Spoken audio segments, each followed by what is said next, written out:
Hi, Statesman Nation. We are joined by head track and field coach Allen Friesen as we prepare for the 2019-2020 men's indoor season. Coach, you keep on setting that mark a little bit higher.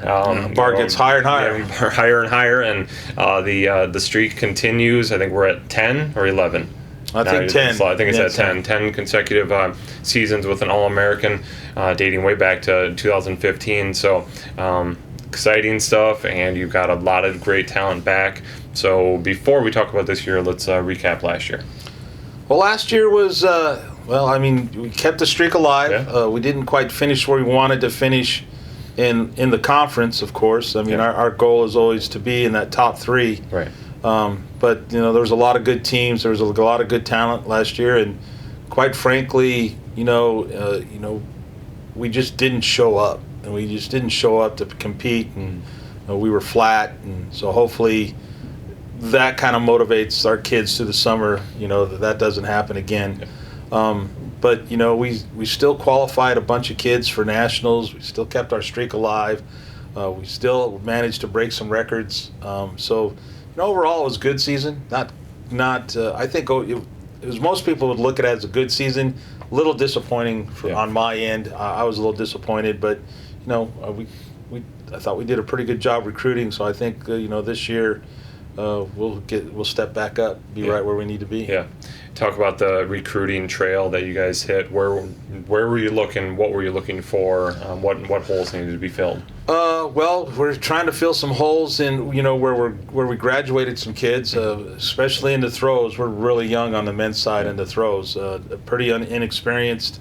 We're getting to the point where some of our really good sprinters, we've graduated some, but some of them are graduating this year, so we definitely had to fill that hole. Yep. And build around some of the younger kids that did well for us last year. Pole vault again. Yeah, right. Tried to get some pole vaulters that failed miserably again, which was unfortunate, but we'll keep working on that. Yeah. We filled some holes in the jumps as far as the long and triple. I thought we did a good job in there. Of course, Coach Goose did a good job on the distance side. We got some really quality distance kids coming in. So I think for the majority, we filled the holes that we needed to feed and tried to replace some of the kids that we know are leaving. Yeah, definitely. Let's break it down by disciplines. Talk about the sprinters first. That's where you guys got your most recent, and on the relay side, but got your most recent All-Americans with the 4x1. That was a tremendous 4x1, and you got everybody back. I think pretty much everybody back. Hubbard obviously has graduated, but a strong group there, and I'm sure you only added to it. Yeah, I think we added. I think we're actually better. Yeah. So I'm pretty excited about the prospect of those guys when we hit outdoor. But I think in indoor, we're going to be very, very, very competitive in that 60 meter and in that 200 meter. Pretty excited to where those kids are at. I know Coach Z's worked hard with them, and he's really excited to where those kids are at as far as he's as more excited or as excited as the kids on this first meet because he has a list of kids that he thinks are going to qualify, and I can't disagree with them. Watching them practice, they look good, they're fast, they're fluid. Just exciting to watch. Get comments all the time when people watch us is how fast they say our kids are and how smooth they look. Yeah, that's all accredited to Z. He's a technician. And he does a great job with them, and with both the men and the women. I think the most exciting thing is we ended up getting a really, really good hurdler.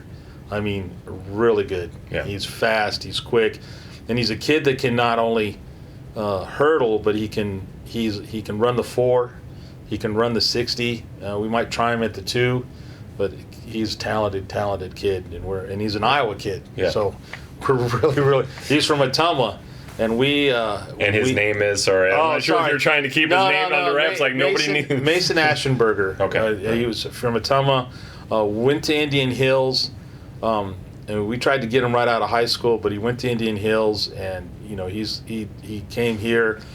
Excuse me, and he kind of got overlooked by some of the D2s, which I think he could have easily kind of got overlooked, but we got him, and we're really happy to have him. Yeah. He's a kid I think will break Sam Taylor's record first meet, and he'll qualify for this meet.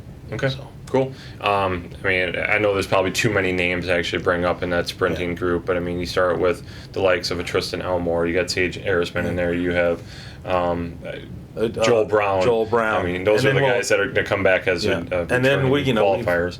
And then there's some kids that Tito Masley. I forgot Chris Leva. Sorry. Yeah. Well, not Chris. Never not Chris. Okay. That's why I wasn't sure about our Chris had some. Unfortunately, Chris had some family issues and he had to leave. So. But I think, Tito Masley and Jalen Leonard, I think those kids will definitely fill in those spots right there. And I know Z's kind of having a problem now because he doesn't know who he's going to put in, because they're all pretty quality kids. So it'll be a battle. Well, it'll be nice to have that depth and say, here, fine, we're going to send 2 groups out, and you guys prove who deserves to be on that top group. Who can run it.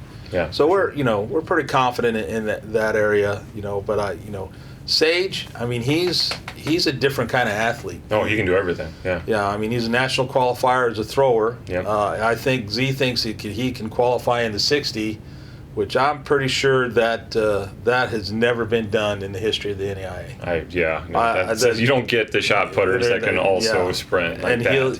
He's worked hard on his technique and shot. I think he has a real shot of breaking the indoor shot put record, which I think Derek Seddon has still. Yeah. Which, if you knew Derek, he's a big kid, strong kid. Totally opposite. Sage is a strong kid, but he's also very, very fast. Yeah. So he's just interesting. He's just one of those anomalies that you get. And he's fun. He's fun to watch. So, I think we've got Finn back, All-American high jumper. We've got a couple other high jumper.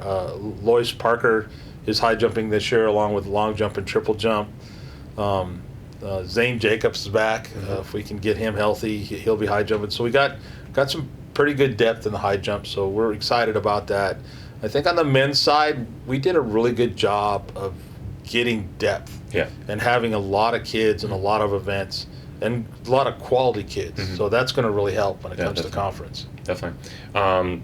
Obviously, we kind of alluded to it, but the middle distance kids that already did cross country and hopefully didn't bang themselves out too much, and able to get right after it again in the indoor, and again, young kids that are not really ready for the indoor, haven't done indoor. I shouldn't say they're not ready for it, but they haven't done it, so not really sure how to push all the way through the entire year.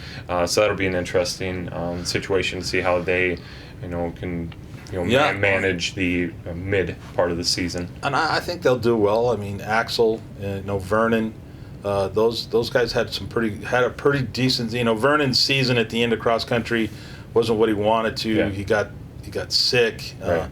I think though, hopefully, I'm pretty sure though he's motivated for the track season to rebound off of that disappointing cross season.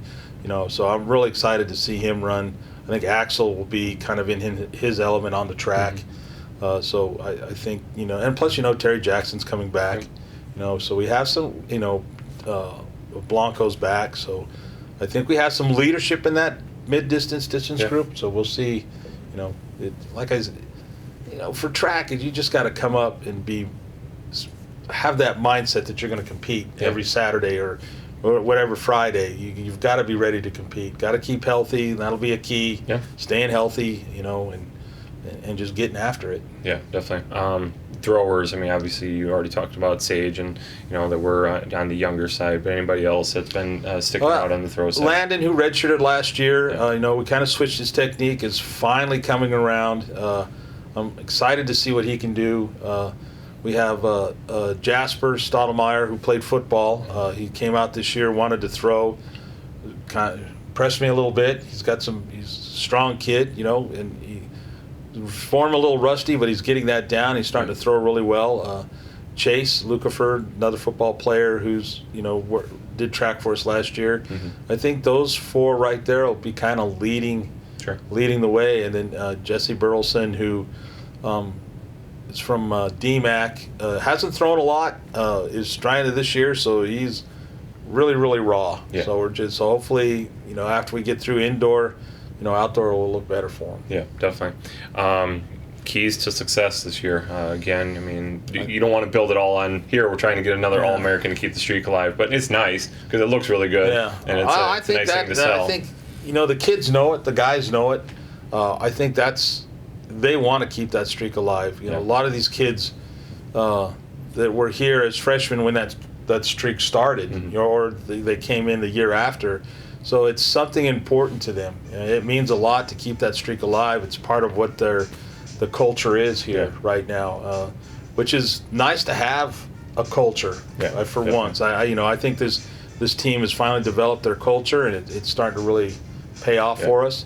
But the ultimate goal, and the kids talk about a lot, they want to win the conference on the men's side. They feel like this year with the kids that we have and the recruits that we brought, and the young kids that we brought in, we have a legitimate shot,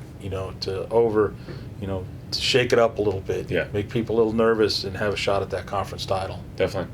All right, Coach, best of luck Thank you. this year. St. Ambrose invite this weekend, Saturday, over in Davenport. So check out some early season track and field. This will be an exciting team, both on the men's and the women's side. Coach Friesen and the coaching staff done a great job, and we're really excited to keep tabs on them. So all things William Penn Athletics, especially track and field, statesmanathletics.com. Thanks, Coach. Thank you. Appreciate it.